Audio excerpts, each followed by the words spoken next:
you, I hope I will lose control. Love you every night, no checking the time. Just us loving you all night long. I can let you go, baby, it's the right. Hello my lovelies, it's Odette here. Welcome back to today's video. Hope you guys are doing super awesome. Hope you guys are well.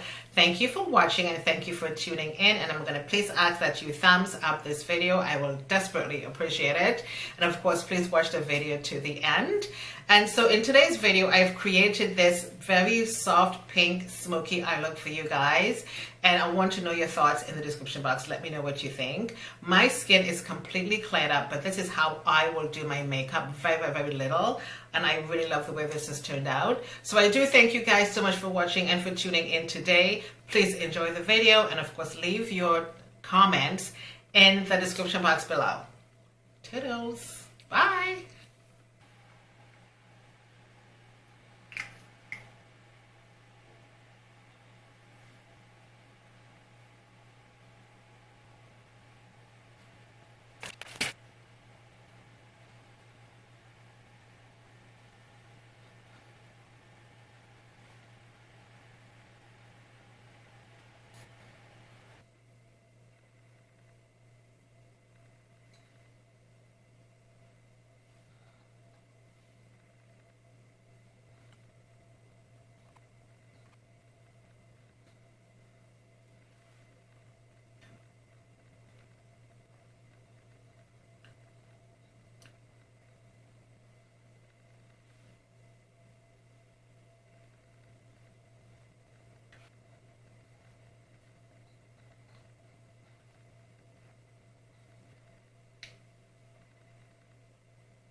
Okay, my beauties, here we are. This is the finished look of the makeup. What do you think of this makeup look today? This is a very soft pink smoky eye look. I say this every single time. I love the way this has turned out. I honestly believe when your skin is in good condition, your makeup looks better. Because the last thing I need is to cake on a lot of makeup on problem skin. I don't really want to do that. My skin is not perfect, but it's nicely cleared up. Please check out SassyOver55.com for lots of skincare tips. And this is my face, very simple makeup. Everything that's new that I've used on my face today will be in the description box for you guys. Love, love, love this look. The lashes from Miss ShaunzBeauty. I'm going to leave her YouTube link in the description box for you guys, just in case you want to pick up a couple of lashes from her. She does really, really, really good good work with her lash brand. And I'm also going to leave her YouTube channel in the description box as well for you guys. And of course, everything that I use on my face is going to be down below. And so let me know what you think of this makeup look today. I am absolutely loving it. So we are going to leave it here for today. I hope you guys enjoyed today's video. Thank you guys so much for watching and for spending this little time with me today. Please sound off in the description box. I want mine. Please just say what's in your mind. Okay? Thank you for watching. My name is Odette. I shall see you guys next time. Toodles.